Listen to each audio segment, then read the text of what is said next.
All right, boys and girls, here we go. We're got our next Newsela Gold Rush document from on June 4th.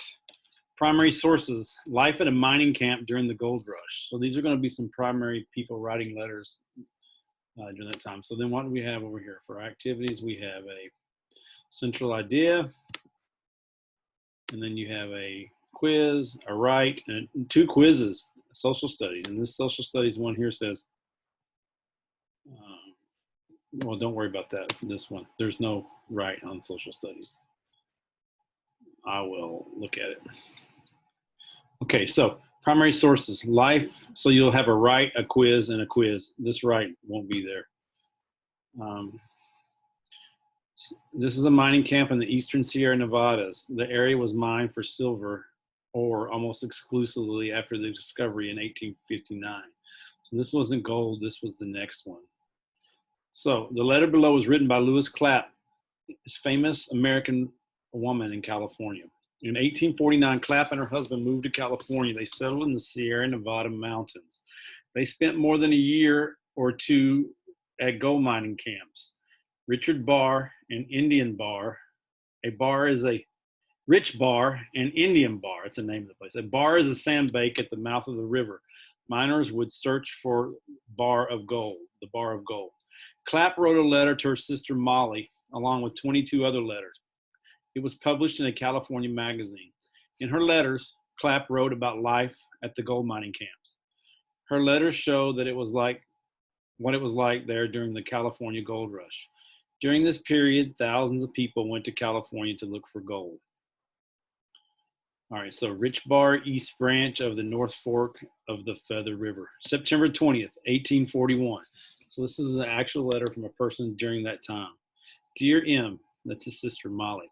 Today I will give you a full and true account of Rich Bar. I will tell you how it was discovered and how it has grown.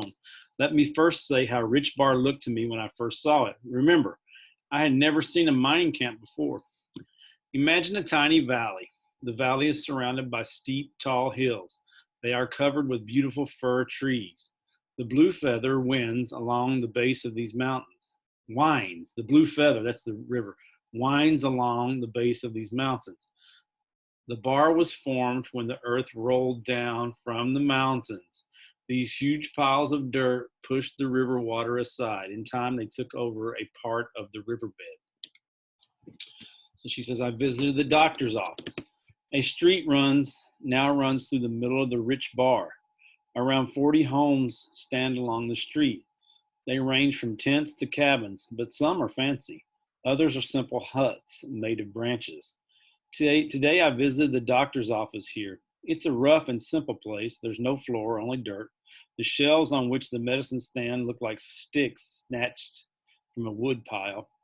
At the office, I met one of the founders of Rich Bar, Mr. H.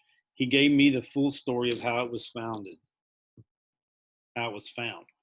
A rumor, supposedly, gold had been found. Mr. H told me that the story of Rich Bar began in July 20th, 1850. On that day, men of Nelson Creek heard a rumor. Supposedly, gold had been found 40 miles to the northeast. But no one knew exactly where the gold was. Still, that did not stop them. A large group quickly set out. The men traveled for nearly a week in every possible direction. Finally, they found themselves on top of a large hill. They could see the river and Rich Bar below.